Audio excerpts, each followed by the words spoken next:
Ah, salam alaikum wa rahmatullahi wa barakatuh. Comment tu vas?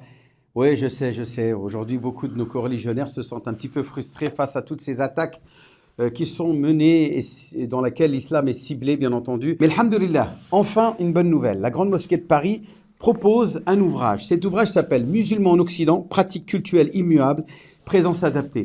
Ce livre, c'est tout simplement un travail qui a été mené depuis plusieurs années, dans lequel nous avons auditionné plus d'une centaine de personnalités, des imams, des intellectuels, des politiciens, des chercheurs, etc., hein, qui ont été donc compilés dans cet ouvrage, dans lequel nous avons bien entendu résumé tout ça à travers une charte qu'on a appelée la Charte de Paris, un glossaire avec tout un ensemble de vocabulaire en rapport avec notre pratique quotidienne de l'islam, mais aussi des pensées et autres idéologies musulmanes qui, donc, bien entendu, seraient compris de la façon la plus authentique et conforme aux préceptes de l'islam, notamment par ces intellectuels musulmans que sont par exemple les imams de la Grande Mosquée de Paris, du Conseil national des imams, l'Association des savants musulmans d'Algérie, la Ligue islamique mondiale, etc., etc. Bien entendu, c'est un ensemble d'auditions qui ont été repris minute par minute, phrase par phrase, et dans lequel on pourra, et vous pourrez, tous musulmans de France, trouver une réponse et un moyen d'apaiser notre présence dans le paysage français.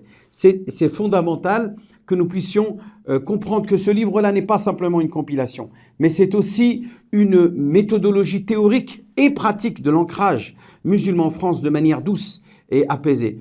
Notre seule ambition à nous, au contraire, contrairement à d'autres, c'est tout simplement de donner sa place à l'islam dans le paysage républicain, dans le respect et la dignité de nos valeurs et de nos préceptes. Voilà ce que résume ce livre qui fait plus de 1000 pages.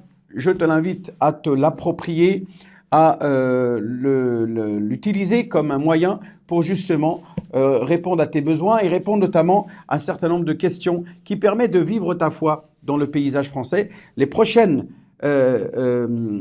capsules que je ferai seront justement dévoiler de manière un petit peu facile et simple ce glossaire, c'est-à-dire ce vocabulaire, toutes ces terminologies qui nous permettent de pratiquer notre religion paisiblement dans le paysage français. Wassalamu alaikum wa rahmatullahi wa barakatuh.